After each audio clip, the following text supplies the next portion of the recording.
Hello, എല്ലാവർക്കും നമസ്കാരം. എല്ലാവരും സുഖമായിട്ടിരിക്കുന്നു. അപ്പോൾ ഇന്ന് നമുക്ക് വീട്ടിൽ തന്നെയുള്ള ചേരുവകൾ ഉപയോഗിച്ചിട്ട് ഒരു ഇൻസ്റ്റൻറ്റ് കർക്കിടക കഞ്ഞി എങ്ങനെയാണ് ഉണ്ടാക്കണതെന്ന് നോക്കാം. കർക്കിടക കഞ്ഞി പല രീതിയിൽ ചെയ്യാറുണ്ട്. ഒരുപാട് ചേരുവകളും പച്ചിലകളുടെ ചാറും മരുന്നും ഒക്കെ ഉപയോഗിച്ചിട്ട് ചെയ്യും. അതല്ലാതെ അത്രയും ഇൻഗ്രീഡിയൻ്റ് ഇല്ലാതെ സിമ്പിളായിട്ടും ചെയ്യും. ഇപ്പോൾ ഒരുപാട് ചേരുവകളൊക്കെ ചേർത്ത് ചെയ്യുന്ന കഞ്ഞി നമുക്ക് എപ്പോഴും എല്ലാവർക്കും എളുപ്പത്തിൽ ചെയ്യാൻ പറ്റണമെന്നില്ല. ആ ചേരുവകളൊക്കെ എളുപ്പത്തിൽ എല്ലാവർക്കും ലഭ്യമാവണമെന്നില്ല അല്ലേ? അന്നേരം നമുക്ക് ഇതുപോലെ വീട്ടിൽ തന്നെയുള്ള ചേരുവകൾ വെച്ചിട്ട് ഉണ്ടാക്കി നോക്കാം. ഇത് ചെയ്യാനായിട്ട് നമുക്ക് കുക്കിങ്ങൊക്കെ വല്ലാണ്ട് അറിയണമെന്നൊന്നുമില്ല. അതുപോലെ തന്നെ ബാച്ചിലേഴ്സിനൊക്കെ ചെയ്യാൻ പറ്റിയതാണ് കേട്ടോ ഈ കഞ്ഞി. അപ്പോൾ നമുക്കിത് എങ്ങനെയാണ് ഉണ്ടാക്കണതെന്ന് നോക്കാം. അപ്പോൾ ഞാനിവിടെ 1/2 ഗ്ലാസ് ഞവര അരി അഥവാ നവര അരിയാണ് എടുത്തിട്ടുള്ളത്. ഇത് കണ്ടോ, ഇതാണ് ഞവര അരി എന്ന് പറയുന്നത്.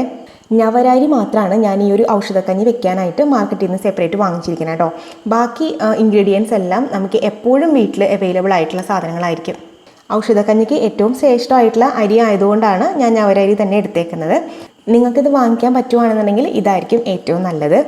അതല്ല ഇനി കിട്ടാൻ യാതൊരു നിവൃത്തിയില്ല എന്നുണ്ടെങ്കിൽ നിങ്ങൾ വീട്ടിൽ ചോറ് വയ്ക്കുന്ന പാലക്കാടൻ മട്ട അരി ഉപയോഗിക്കാം.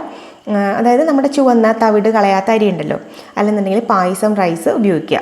ഈ പറയുന്ന ഞവര അരി ഔഷധ ഗുണങ്ങളിൽ ഏറ്റവും മുന്തിയ ഇനം അരിയാണ് കേട്ടോ. അപ്പോൾ ഇത് കിട്ടാൻ നിർവാഹം ഉണ്ടെങ്കിൽ ഇതായിരിക്കും ഏറ്റവും ബെസ്റ്റ്. 1/2 കപ്പാണ് എടുത്തിരിക്കുന്നത്.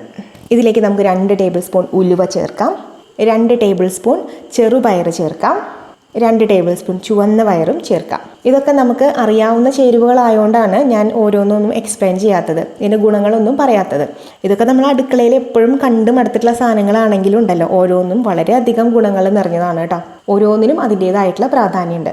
2 ടേബിൾ സ്പൂൺ ഉഴുന്ന്, 2 ടേബിൾ സ്പൂൺ നുറുക്ക് ഗോതമ്പ്. നുറുക്ക് ഗോതമ്പിന് പകരമായിട്ട് നമുക്ക് മുഴുവനായിട്ടുള്ള ഗോതമ്പ് ഉപയോഗിക്കാം. പിന്നെ 1 ടേബിൾ സ്പൂൺ കരിഞ്ജീരകം ചേർക്കുന്നുണ്ട്. ഇത്രയും ചേർത്തിട്ട് നന്നായി ഇതൊന്ന് കഴുകിയെടുക്കാം. എന്നിട്ട് ഇതിൻ്റെ 2 ഇരട്ടി വെള്ളം ചേർത്തിട്ട് നമുക്കൊരു 45 മിനിറ്റ് നേരത്തേക്ക് കുതിർക്കാനായിട്ട് വെക്കാം.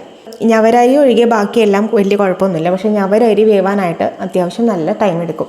ഇപ്പോൾ 45 മിനിറ്റ് നമ്മൾ കുതിർത്ത് വെച്ച് ഒന്നുകൂടി കഴുകിയെടുത്ത് വെള്ളമൊക്കെ വാർത്തെടുത്തിട്ടുണ്ട്. ഇത് നമുക്കൊരു പ്രഷർ കുക്കറിലേക്ക് ഇട്ടിട്ട് ഒരു ചേരുവയും കൂടി ചേർക്കുന്നുണ്ട്. 1 ടീസ്പൂൺ നല്ല ജീരകം, ക്യുമിൻ സീഡ്സ് ചേർക്കാം. ഇനി നമുക്കിതിലേക്ക് ആവശ്യത്തിന് വെള്ളം കൂടിയിട്ട് ഒഴിക്കാം. ഞാൻ ആ ഒരു അരി എടുത്ത ആ സെയിം ഗ്ലാസ് ഉണ്ടല്ലോ, 250 ml ആ ഗ്ലാസ്സിൽ 4.5 ഗ്ലാസ് വെള്ളമാണ് ഒഴിക്കുന്നത് കേട്ടോ. ഇനി 1 ടീസ്പൂൺ ഉപ്പും കൂടി ചേർത്ത് കൊടുത്ത് നമുക്ക് കുക്കർ അടച്ച് വെച്ച് ഒരു മീഡിയം ഫ്ലെയിമിൽ ഒരു വിസിൽ വരുന്നത് വരെ വേവിക്കാം. അപ്പോൾ കുറച്ച് നേരം കുക്കായി വരുമ്പോൾ നമുക്ക് ഫസ്റ്റ് വിസിൽ ഇപ്പോൾ വന്നിട്ടുണ്ട്. അപ്പോൾ ഫസ്റ്റ് വിസിൽ വന്നു കഴിയുമ്പോൾ നമുക്കിത് ഏറ്റവും ലോ ഫ്ലെയിമിലോട്ട് ആക്കി കൊടുക്കാം. ഇനി ഒരു 15 മിനിറ്റും കൂടിയിട്ട് നമുക്ക് കുക്ക് ചെയ്യാം. അപ്പോൾ ഫസ്റ്റ് വിസിൽ വന്നതിന് ശേഷം നമ്മൾ ലോ ഫ്ലെയിമിലേക്ക് ആക്കി എന്നിട്ട് 15 മിനിറ്റ് നേരത്തോളം കുക്ക് ചെയ്തിട്ടുണ്ട്. അപ്പോൾ ഇനി നമുക്ക് തീ ഓഫ് ചെയ്യാം. ഇപ്പോൾ പ്രഷർ ഫുള്ളായിട്ട് പോയിട്ടുണ്ട് കേട്ടോ. നമുക്ക് തുറന്ന് നോക്കാം. നോക്കി, എല്ലാം നന്നായി വെന്തിട്ടുണ്ട്, സോഫ്റ്റായി വന്നിട്ടുണ്ട്. ഇനി ഇതിലേക്ക് ഒഴിക്കാൻ പോകുന്നത് 1/4 കപ്പ് തേങ്ങാപ്പാലാണ്. അത്യാവശ്യം കട്ടിയുള്ള പാലാണ് കേട്ടോ. അതായത് അരമുറി തേങ്ങ ചിരകിയതിനകത്ത് ഒരു 3-4 ടേബിൾ സ്പൂൺ വെള്ളം ഒഴിച്ച് നന്നായി പിഴിഞ്ഞെടുത്തിട്ടുള്ള അത്യാവശ്യം കട്ടിയുള്ള പാല്. ഇത് നമുക്ക് ഇതിലേക്ക് ഒഴിച്ചു കൊടുക്കാം. ഇനി ഒരു മീഡിയം ഫ്ലെയിമിൽ വെച്ചിട്ട് നമുക്കിതങ്ങ് കുക്ക് ചെയ്യാം. അടച്ചൊന്നും വെക്കേണ്ട, തുറന്ന് തന്നെ വെച്ചിട്ട് കൂടെ നമുക്ക് ഇളക്കി കൊടുക്കാം. ഓൾറെഡി ഇത് കുറുകിയിരിക്കുകയാണ്, എന്നാലും കുറച്ച് നേരം കൂടിയിട്ട് ആ തേങ്ങാപ്പാലിൽ കിടന്നിട്ട് ആ ഒരു അരിയെല്ലാം നമ്മൾ ചേർത്ത ഇൻഗ്രീഡിയൻ്റ് എല്ലാം ഒന്നും കൂടിയിട്ട് അങ്ങ് കുറുകി കുക്കായിട്ട് വരണം. ഇപ്പോൾ ഒരു 6-7 മിനിറ്റ് ഒരു മീഡിയം ഫ്ലെയിമിൽ നമ്മളിങ്ങനെ തുറന്ന് വെച്ചിട്ട് തന്നെ ഇളക്കി കൊടുത്തുകൊണ്ട് തന്നെ കുക്ക് ചെയ്തിട്ടുണ്ട് കേട്ടോ. ഈ ഒരു പരുവത്തിലാണ് ഇരിക്കുന്നത്. ഇനി നമുക്ക് തീ ഓഫ് ചെയ്യാം. ഇനി ഇതിൻ്റെ ലാസ്റ്റ് സ്റ്റെപ്പ് എന്ന് പറയുന്നത് താളിച്ചൊഴിക്കുക എന്നുള്ളതാണ്. അപ്പോൾ താളിച്ചൊഴിക്കാനായിട്ട് വേറൊരു ചട്ടി വെച്ചിട്ടുണ്ട്. ഇതിലേക്ക് നമുക്ക് കുറച്ച് വെളിച്ചെണ്ണ ഒഴിക്കാം. ഒരു 3 ടേബിൾ സ്പൂൺ വെളിച്ചെണ്ണ ഒഴിച്ചിട്ടുണ്ട്. വെളിച്ചെണ്ണ ചൂടായി കഴിയുമ്പോൾ ഇതിലേക്ക് ഒരു 15 ചെറിയ ഉള്ളി അരിഞ്ഞത് ചേർത്ത് കൊടുക്കാം. സവാളയൊന്നും എടുക്കരുത്, ചെറിയ ഉള്ളി തന്നെ എടുക്കണം കേട്ടോ. നല്ല ചോക്കെ വറക്കാം. ചിലർ വെളിച്ചെണ്ണയ്ക്ക് പകരം നെയ്യ് ഉപയോഗിക്കും. വെളിച്ചെണ്ണ ആണെങ്കിലും നെയ്യാണെങ്കിലും നല്ലത്. ഈ ഒരു പരുവത്തിൽ വന്നിട്ടുണ്ട്, നന്നായി ചുവന്ന് വന്നിട്ടുണ്ട്. കരിഞ്ഞു പോകരുത്. നമുക്കിത് നേരിട്ട് ആ കഞ്ഞിയിലോട്ട്, ആ ചൂടുള്ള കഞ്ഞിയിലോട്ട് അങ്ങ് ഒഴിച്ചു കൊടുക്കാം. ഇപ്പോൾ കാച്ചി ഒഴിച്ച ശേഷം നമുക്ക് ഇതങ്ങനെ തന്നെ അങ്ങ് അടച്ചു വയ്ക്കാം. അന്നേരമാണ് അതിൻ്റെ ഒരു ഉള്ളിയുടെയൊക്കെ ഒരു മണവും ആ ഒരു ഫ്ലേവറും ഒക്കെ ആ കഞ്ഞിക്കകത്ത് നിൽക്കത്തുള്ളൂ. ഒരു 5-6 മിനിറ്റ് ഇങ്ങനെ വെച്ചതിന് ശേഷം തുറന്ന് നോക്കിയാൽ മതി കേട്ടോ. നോക്കി, ഇപ്പോൾ നമ്മുടെ കഞ്ഞി റെഡിയായി വന്നിട്ടുണ്ട്. ഗുണത്തോടൊപ്പം തന്നെ രുചിയോട് കൂടിയിട്ടുള്ള ഒരു കഞ്ഞിയാണ്.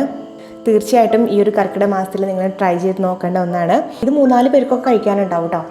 ഒരുപാടൊന്നും കഴിക്കേണ്ട. നമ്മൾ നോർമൽ കഞ്ഞി കഴിക്കണ പോലെ കുറേ ഒന്നും നമുക്ക് വാരി കഴിക്കേണ്ട ആവശ്യമില്ല. ഒരു ബൗള് കഞ്ഞി മതിയാവും ഒരാൾക്ക്. അപ്പോൾ കുറേ കഴിക്കണം എന്നില്ല കേട്ടോ. പിന്നെ ഇത് കഴിക്കാനുള്ള ഐഡിയൽ ടൈം എന്ന് പറയുന്നത് നമ്മുടെ രാത്രി സമയമാണ്. രാത്രിയാണ് കഴിക്കുന്നത് നല്ലത്. പക്ഷേ ചില ആയുർവേദ ഡോക്ടർമാർ പറയുന്നത് കേട്ടിട്ടുണ്ട് പ്രാതലായിട്ടും കഴിക്കാം എന്നുള്ളത്. അപ്പോൾ ഒരു കാര്യം ശ്രദ്ധിക്കുക, നിങ്ങളിപ്പോൾ പ്രാതലായിട്ടൊക്കെ കഴിക്കുകയാണെന്നുണ്ടെങ്കിൽ ഇത് കഴിച്ചു കഴിഞ്ഞാൽ അപ്പം തന്നെ ഭയങ്കര ശരീരം അനങ്ങുന്ന ജോലിക്കൊന്നും പോകണ്ട, ശരീരത്തിന് കുറച്ച് റെസ്റ്റ് കൊടുക്കുക. അപ്പം അങ്ങനെ കഴിക്കുകയാണെങ്കിൽ പ്രാതലായിട്ടും കഴിക്കാം. അപ്പോൾ ഈ ഒരു വീഡിയോ എല്ലാവർക്കും ഇഷ്ടപ്പെട്ടു എന്ന് വിചാരിക്കണം. വീഡിയോ ഇഷ്ടപ്പെട്ടിട്ടുണ്ടെങ്കിൽ ലൈക്ക് ചെയ്യുക, ഷെയർ ചെയ്യുക, കമൻറ്റ് ചെയ്യുക, സബ്സ്ക്രൈബും ചെയ്യുക കേട്ടോ. അപ്പോൾ ഇനി അടുത്തൊരു വീഡിയോ ആയിട്ട് വരുമ്പോൾ കാണാം. എല്ലാവർക്കും നന്ദി, നമസ്കാരം.